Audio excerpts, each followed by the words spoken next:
Yo l'équipe, yo les brothers, comment est-ce qu'on va goupiller cette partie 3? Comment est-ce qu'on va terminer cette petite MTX? Eh ben je pense qu'on va terminer la MTX avec un pot sur mesure.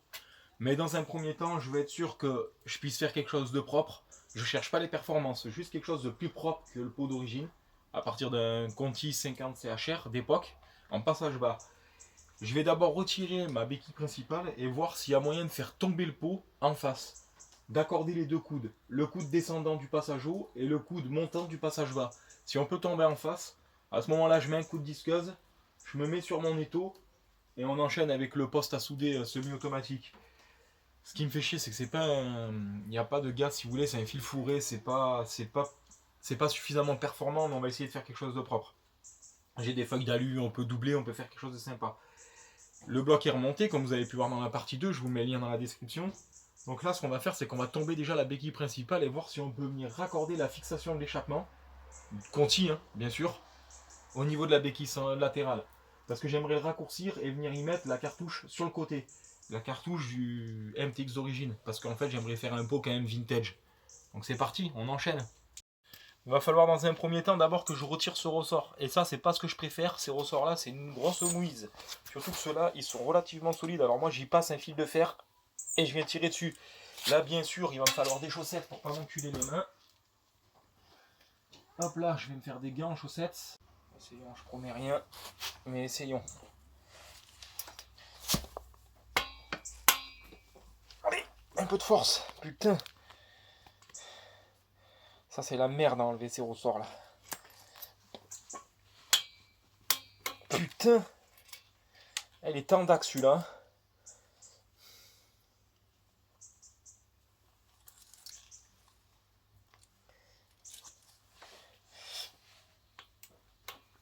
Putain. À partir d'un tube, je me suis repiqué dans le tube du passage de la béquille centrale. J'ai fixé, je vais vous montrer, à l'aide du poste à souder ici, un écrou dans le tube.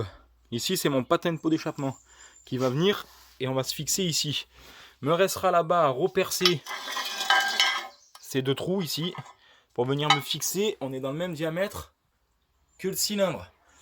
Deux joints toriques en attendant de trouver ou de faire des joints sur mesure en alu pour pouvoir servir de collerette. Ceux-là, ils résistent hautement à la température, j'espère du moins. Et s'il commence à y avoir des fuites, ça voudra dire que c'est pas bon.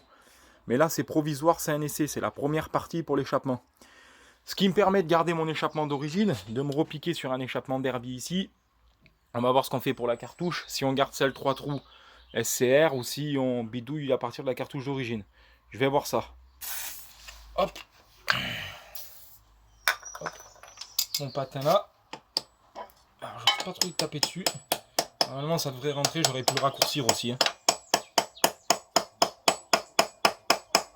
Le pot est monté. Passage bas. Alors ça, c'est du provisoire. Hein. C'est du provisoire. Déjà, j'aimerais voir s'il est étanche. Parce que ici, j'ai dû faire des espèces de raccords avec des joints toriques et tout le bordel. Normalement, ça devrait être étanche. Moi, de ce que je vois, c'est étanche. Mais il faut quand même confirmer, quoi.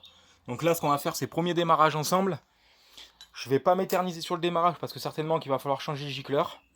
Et après, on verra ce qui s'engoupille. Je fais un check contrôle, bien sûr. Je me dis, bah tiens, je vais regarder la boîte à air. Je regarde la boîte à air, voilà ce qui reste du filtre.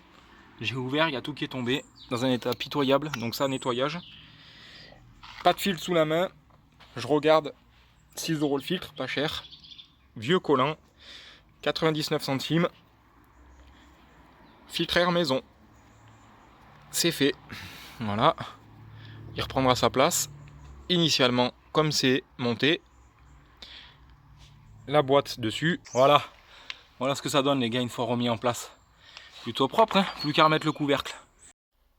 Je me penche un peu sur l'allumage du MTX. Et je me dis, pourquoi pas adapter la bobine top perf. Je regarde un petit peu comment c'est goupillé. On va pouvoir l'adapter. Voilà, on a un fil de masse, ce qu'il faut.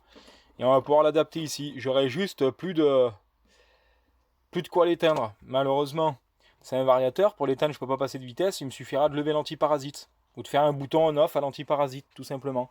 Donc je viendrai ponter un fil à antiparasite. On va y mettre le boîtier CDI Top Performance. On y mettra le ressort jaune parce que je me suis rendu compte qu'elle a accroché trop tard avec le pot passage bas. Vu que c'est tout en haut. Du coup, plus 35% de dureté sur le ressort jaune, on va le monter, hein. On va être obligé, correcteur de couple, prochaine mission, boîte SLI, top performance.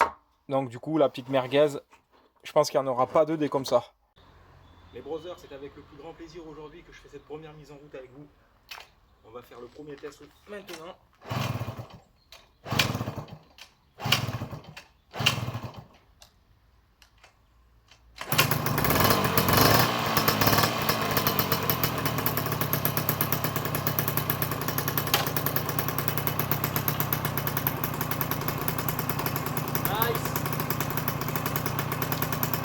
Alors, sans attendre, je vais vous montrer le pot maison.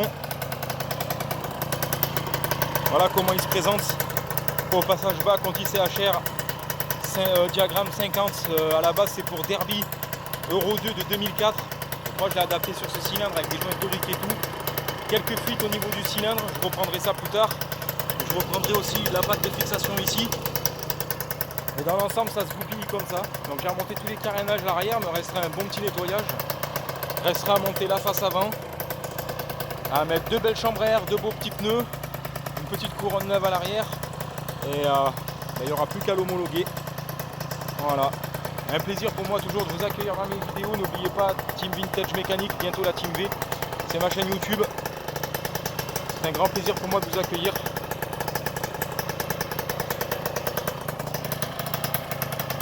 On a ressuscité la bête.